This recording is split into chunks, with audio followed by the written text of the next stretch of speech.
Bom dia, amigos. Mais uma transmissão que estarei fazendo nesse canal. Hoje vou estar focando no livro de Êxodo, especificamente no capítulo 13. Achei algo muito interessante. Claro que as pragas do Egito, tudo aquilo faz parte, é necessário, mas eu vou estar focando na saída do povo do Egito, no ato da saída do povo do Egito. Diz assim a palavra de Deus no livro de Êxodo. Disse o Senhor a Moisés: consagra-me todo primogênito, todo que abre a madre de sua mãe entre os filhos de Israel, tanto homens como de animais é meu. Disse Moisés ao povo: lembrai-vos deste mesmo dia em que saíste do Egito, da casa da servidão, pois com mão forte o Senhor vos tirou de lá. Portanto, não comereis pão levedado. Hoje, mês de Abib, estáis saindo, quando o Senhor te houver introduzido na terra dos cananeus e dos heteus e dos amorreus, e dos heveus e dos jebuseus, a qual jurou os teus pais te dar, terra que mana leite e mel, guardarás este rito neste mês. Irmãos, foi o ato da retirada do povo de Deus do Egito. Deus tinha pouco antes levado as pragas, a última dela, a que culminou na saída do povo de Deus, que foi o extermínio de todos os primogênitos de animais e de pessoas. Isso tinha um significado, e Deus passou para Moisés: olha, a partir de hoje será consagrado a mim todo primogênito, tanto de homem como de animais. Irmãos, o que às vezes as pessoas não entendem nessa passagem, o que Deus estava dizendo com isso, é que tudo que a gente faz tem que ser consagrado a Deus, tudo. Mas Deus deixou ali primogênito dos filhos e animais, que eram as maiores posses que o ser humano tinha. E ainda não mudou. Hoje ainda nós temos posses. Filho é a primeira delas, né? Mas tem que ser consagrado a Deus. Tinha uma simbologia nisso, no livro de Êxodo.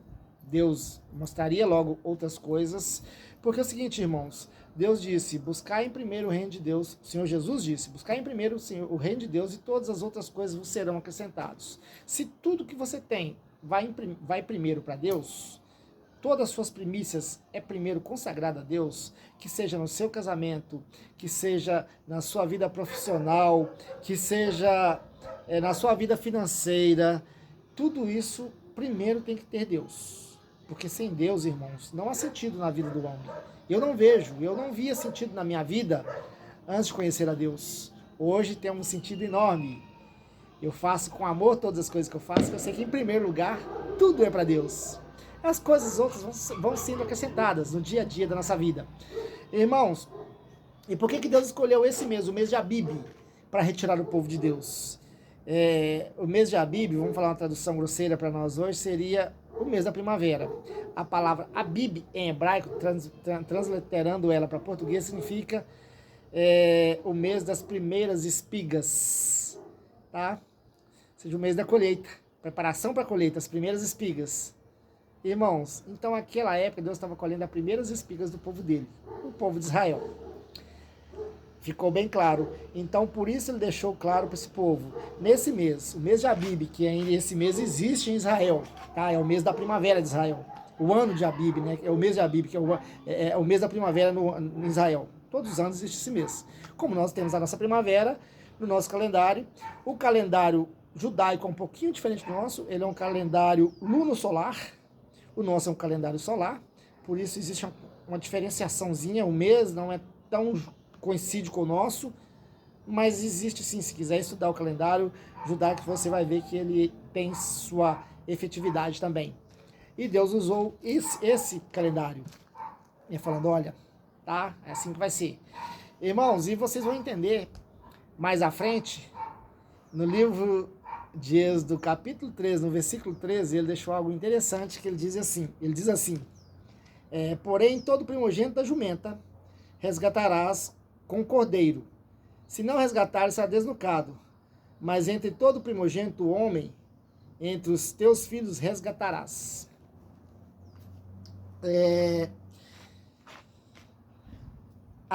Essa tradução que eu tenho é João Ferreira de Almeida, diz que o animal, o filho da jumenta será desnucado. Na Almeida Fiel, diz que a cerviz será retirada do filho da jumenta, se não for resgatado pelo cordeiro. Na tradução NVI, na tradução judaica e na tradução católica, versão Jerusalém, diz assim, que o animal, se não for resgatado pelo cordeiro, ele tem que ser desnucado, o seu pescoço tem que ser quebrado, ele tem que ser morto. Mas as traduções, o interessante é que tudo é muito simultâneo, tudo tem uma plena união para o significado das coisas de Deus. O que significava isso para os nossos dias de hoje? O jumento, irmãos, é um animal imundo, um animal impuro. Ele não poderia ser comido pelo povo de Israel. Mas para resgatar, você poderia resgatá-lo para trabalho. Você levaria um cordeiro e resgataria esse jumentinho, tá? Filho da jumenta. O jumento era de extrema importância naquela época. Era um animal extremamente usado naquela época. E Deus usou algo que era muito importante naquela época para simbolizar o que é importante para nós hoje. Hoje, quando estamos no mundo, nós somos impuros. O que é impuro? Você não pode chegar a Deus do jeito que você está. Para você chegar a Deus, você tem que ser resgatado por um cordeiro. Senão você tem que ser desnucado.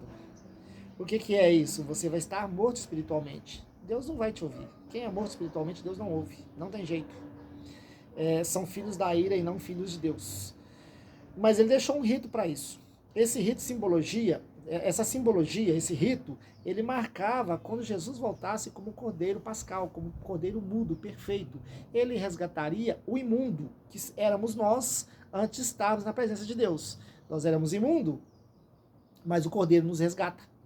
Nós seríamos os filhos dos imundos, os filhos daquela jumenta, nós seríamos o jumentinho, algo que não poderia chegar a Deus de qualquer maneira, mas através do resgate do cordeiro, poderíamos chegar a Deus, porque não era pela nossa própria capacidade, não era pelo nosso próprio poder, era através do resgate do cordeiro. Por isso eu separei esse capítulo 13, algo que o Espírito Santo realmente me tocou muito, para estar falando hoje esse vídeo, para estar fazendo esse vídeo. Vocês vão ver também,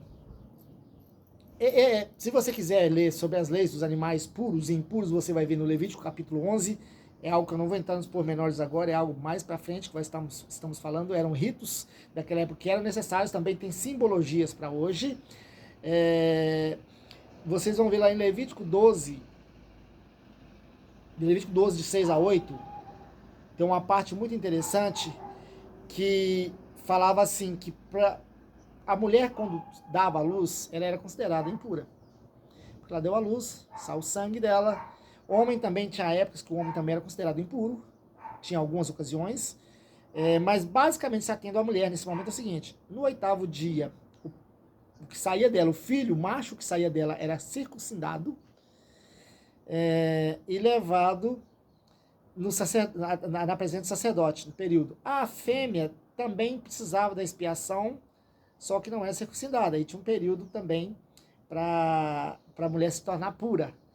Era toda pessoa que saía sangue deles, irmãos, que jorrava sangue, era considerada impuro. Tá? Não é porque a mulher era impura por causa do parto.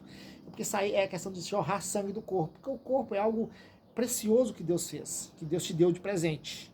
Então tinha que se cuidar, tinha umas regras para isso. O que faria? Ia na presença do sacerdote, levaria um cordeiro para expiação, um cordeiro para um holocausto e uma pombinha ou uma rola para expiação do pecado.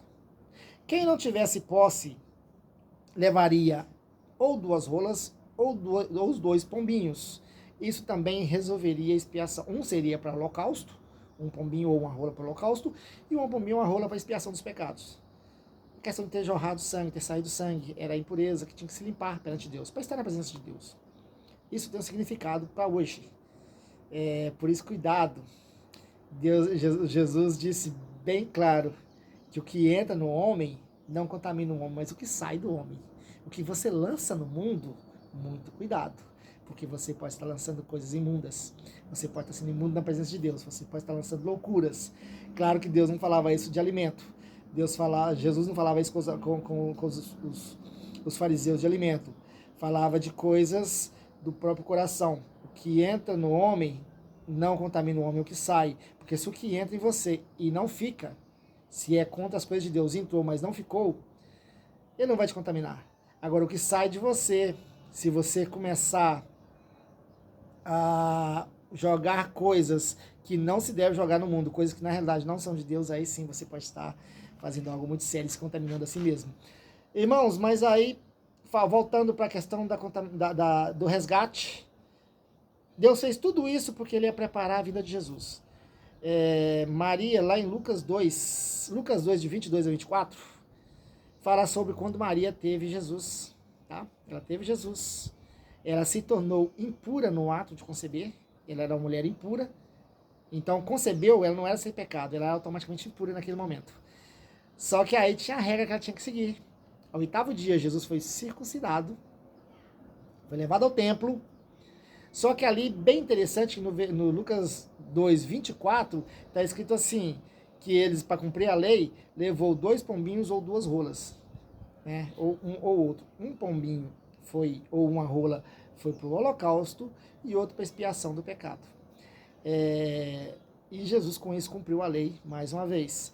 Maria e José não tinham posses, irmãos. Eram pessoas que não tinham posses financeiras, porque quem tinha posse levaria um cordeiro. Imagina hoje, no mundo de hoje, você chegar, se isso acontecesse hoje, você chegar e levar um rolinho e dizer assim, eu sou pobre. Com o orgulho que o ser humano tem hoje, às vezes endividaria até onde não pode para levar um cordeiro. Mas José e Maria eram pessoas simples, humildes, tementes a Deus. Então sabia que não adianta enganar a Deus. Eles levariam a pombinha e a rola, porque é o que eles tinham, ou a pombinha, as 2 pombinhas, ou as 2 rolas, que é o que podiam conseguir naquele momento com a sua capacidade financeira. Irmãos, isso fica atento para nós hoje. Nós somos imundos perante Deus enquanto não pertencemos ao povo de Deus. Nós somos impuros. Então, para sermos resgatados, nós somos como se fôssemos o filho daquela jumenta, que é um animal impuro, imundo. Mas ele pode ser resgatado e não desnucado. Nós não precisamos ficar mortos espiritualmente. Nós podemos viver perante Jesus e logo após terá uma vida real, completa. Hoje temos uma vida com Jesus aqui. Depois nós veremos ele face a face, como o próprio apóstolo Paulo diz. Nós conheceremos como somos conhecidos. Nós veremos face a face, porque hoje vemos como por espelhos, como por enigmas. Nós não temos uma percepção total do que é isso, mas estaremos com Jesus. Mas para estar com Jesus é necessário que seja feito esse rito, que nós deixemos nos ser resgatado pelo Cordeiro. Qual é o Cordeiro que levamos hoje? Hoje não é um carneiro. Hoje é o próprio Senhor Jesus que ele resgatou. Quando você aceita que ele morreu por você, você automaticamente é aquele jumentinho resgatado. É aquele animal impuro resgatado. Você se torna puro. Não porque você é merecedor de nada, é porque na realidade você aceitou o sacrifício perfeito do Cordeiro. E o Cordeiro te resgatou. Essa é a simbologia dessa parte, trazendo para os dias de hoje, um entendimento para os dias de hoje. Porque às vezes quando a pessoa vai ler o Velho Testamento, ele fica quase louco porque não consegue entender. Porque na realidade Deus vai deixando, o Espírito Santo vai trazendo, irmãos, coisas, cada coisa a seu tempo, cada conhecimento a hora que você está pronto. Eu espero muito ter ajudado algumas pessoas que estão com essas dúvidas. Vou estar postando logo mais outras coisas, mas no momento fica aqui. Eu agradeço a todos por estar ouvindo, eu agradeço a todos por ter paciência de ouvir até o final, porque isso vai te trazer entendimento. Tenha um bom dia e o Senhor Jesus abençoe a todos.